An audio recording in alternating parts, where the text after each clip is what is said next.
Our prosperity as a nation depends upon the personal financial prosperity of every one of us as individuals. This recording deals with the personal successes of each of us. Success means accomplishments as the result of our own efforts and abilities. Proper preparation is the key to our success. Our acts can be no wiser than our thoughts. Our thinking can be no wiser than our understanding. In the story that follows, we are taken back to ancient Babylon, the cradle in which was nurtured the basic principles of finance now recognized and used the world over. Babylon became the wealthiest city of the ancient world because its citizens were the richest people of their time. They appreciated the value of money. They practiced sound financial principles in acquiring money, keeping money, and making their money earn more money. And money is governed today by the same laws which controlled it when prosperous men thronged the streets of Babylon 6,000 years ago.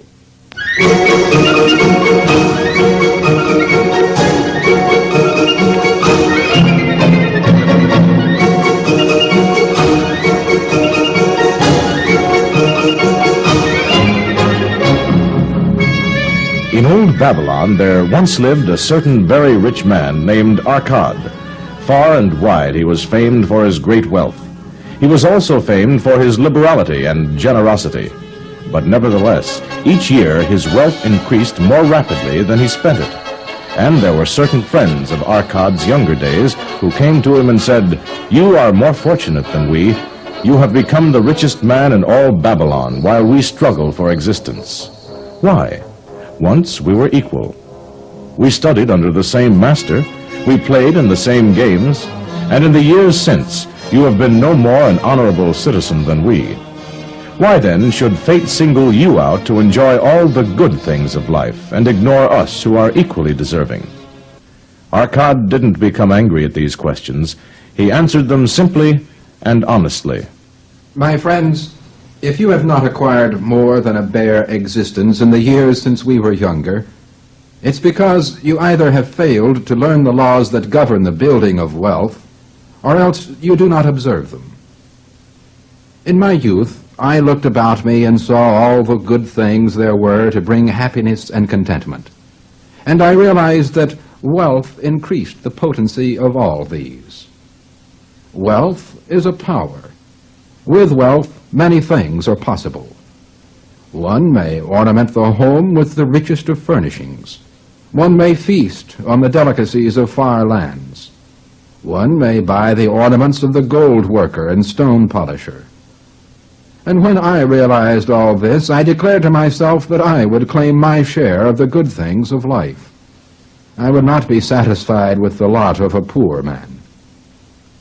Being, as you know, the son of a humble merchant, and not being endowed, as you have so frankly said, with superior powers or wisdom, I decided that if I were to achieve what I desired, time and study would be required. As for time, all men have it in abundance.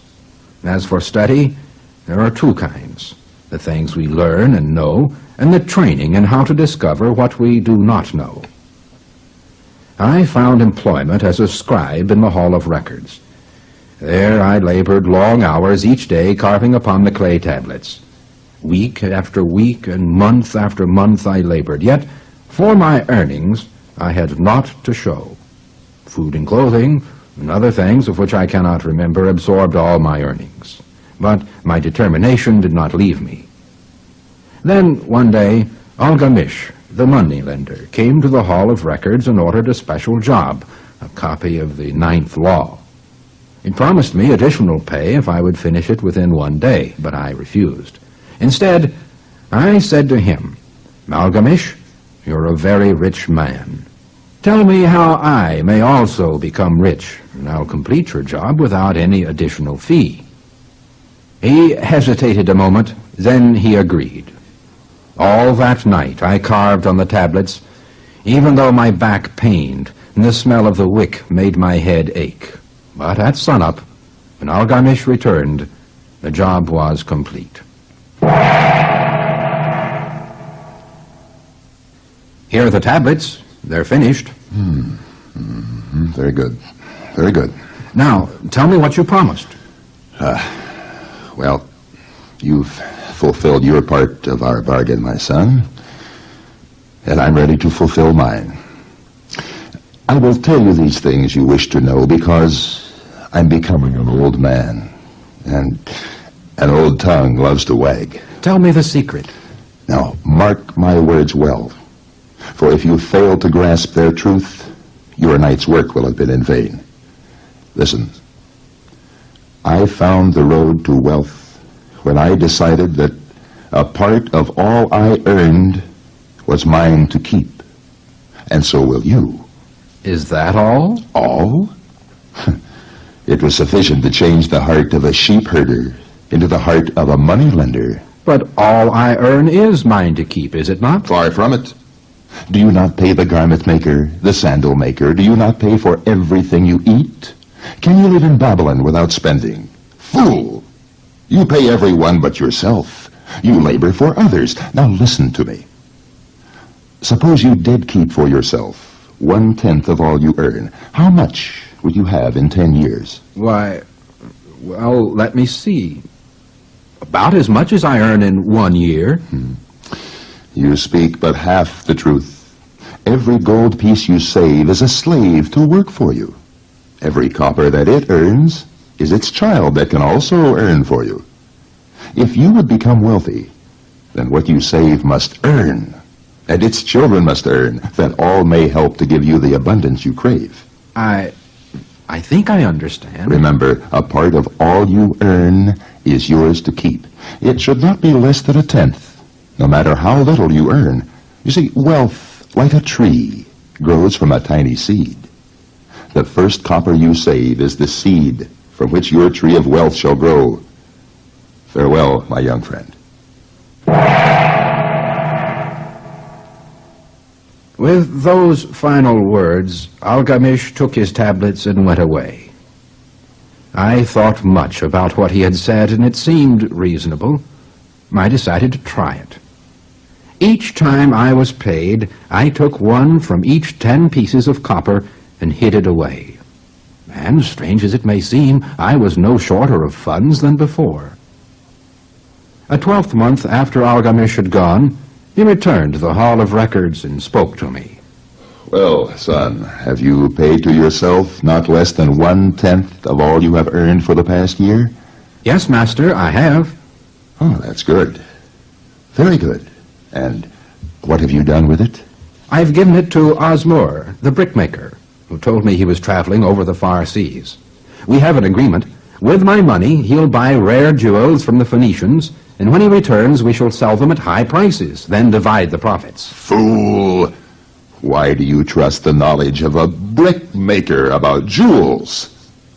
Would you go to a bread maker to inquire about the stars?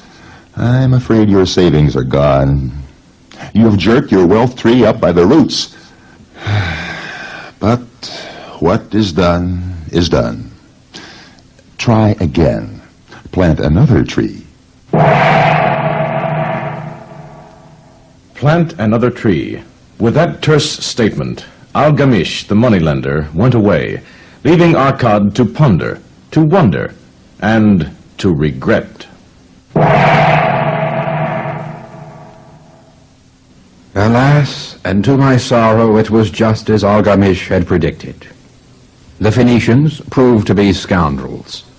They sold Osmur worthless bits of glass that looked like gems. Thus my first business venture was a disaster. But as Algamish had bidden me, I began again, saving each 10th copper, for I had now formed the habit, and it was no longer difficult. A full year passed, and at its end, Algamish returned. Well, Arkad, what progress have you made since I last saw you? I have paid myself faithfully, and my savings I have entrusted to Ager, the shield maker, to buy bronze. Each 4th month he doth pay me the rental. Excellent. And what do you do with the rental? Well, occasionally I do have a great feast with honey, spice cake, and wine, and I've also bought myself a scarlet tunic. A feast, you say? You're eating the children of your savings. How do you expect them to work for you? 2 more years passed, 2 years, in which I did my best to heed and practice the wisdom of Algamish. When I saw him again, his face was filled with deep lines, for he was becoming a very old man. But he was still interested in me and my desire for wealth. Arkad, hast thou yet achieved the wealth thou dreamed of? Not yet. That is, not all I desire. But some I have, and it earns more, and its earnings earn more. Ah, I see. And do you still take the advice of brickmakers? About brickmaking, they give good advice. Arkad, you have learned your lessons well. You first learned to live upon less than you could earn. Next, you learned to seek advice from those who were competent through their own experience to give it. And lastly, you have learned to make gold work for you. These are the precepts thou hast taught me. I merely suggested. You taught yourself. You now know how to acquire money, how to keep it, and how to use it. And therefore, you are competent for a responsible position. I am an old man. My sons think only of spending, and they give no thought to earning. My interests are great, and I fear too much for me to look after.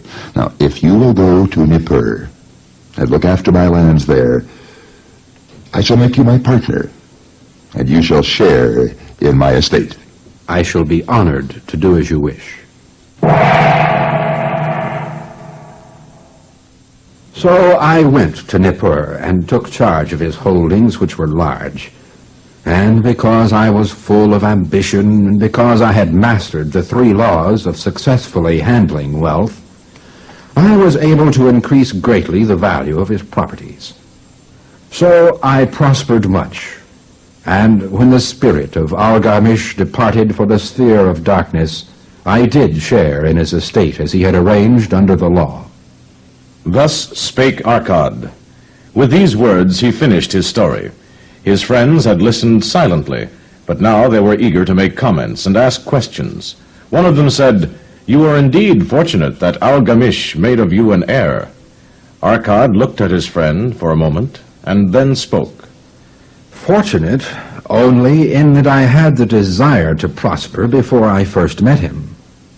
For 4 years, did I not prove my definiteness of purpose by keeping 1/10 of all I earned?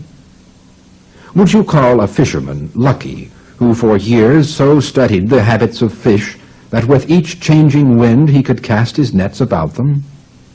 Ah, my friends, opportunity is a haughty goddess who wastes no time with those who are unprepared.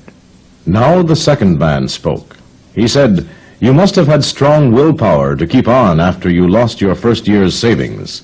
You are unusual in that way." Willpower? What nonsense!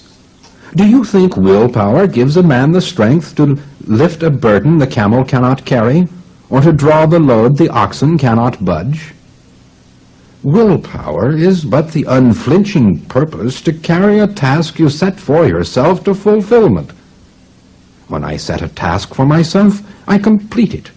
Therefore, I am careful not to start too difficult and impractical tasks, because I love leisure.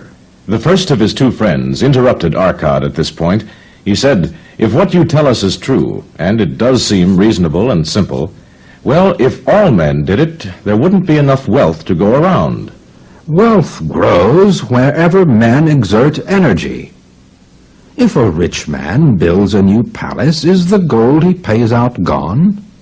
No. The brickmaker has part of it, the laborer part of it, and the artist part of it. It is shared with everyone who labors on the house. Yet, when the palace is completed, is it not worth all it cost? And is the ground upon which it stands not worth more because it is there? Wealth grows in magic ways. No man can prophesy the limit of it. The second man pondered Arkad's words for a moment. Then he said, "No doubt everything you've said is true, but that was your experience. What about us? What can we do that we may also become rich?" My advice to you is the same priceless wisdom that Algamish gave to me. Say this to yourselves: a part of all I earn is mine to keep. Say it in the morning when you first arise. Say it at noon. Say it at night. Say it at each hour of every day. Say it to yourself until the words stand out like letters of fire across the sky. Impress yourself with the idea. Fill yourself with the thought. As the amount of your treasure grows, it will stimulate you. A new joy of life will thrill you. Greater efforts will come to you as you earn more. Then learn to make your savings work for you. Make their children and their children's children work for you. Remember also to exercise moderation. Enjoy life while you're here. Do not overstrain or save too much.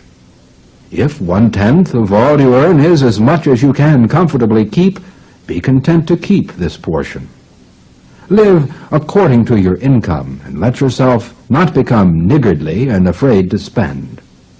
Life is good, and life is rich with things worthwhile and things to enjoy.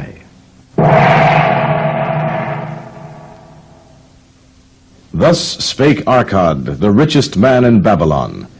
His friends thanked him and went away. One of them was silent because he had no imagination and could not understand. But the other man had a new light in his eyes. He realized that Arkad's story was the essence of truth. He knew that Algamish, the moneylender, had come back each time to the room of the scribes because he was watching Arkad work his way out of darkness into the light. And when Arkad found the light, a place awaited him. No one could fill that place until he had for himself worked out his own understanding, until he was ready for opportunity. The lesson is clear. The turning point in his life came upon that day when he realized the truth that had come from Algamish to Arkad, and from Arkad to you. A part of all you earn is yours to keep.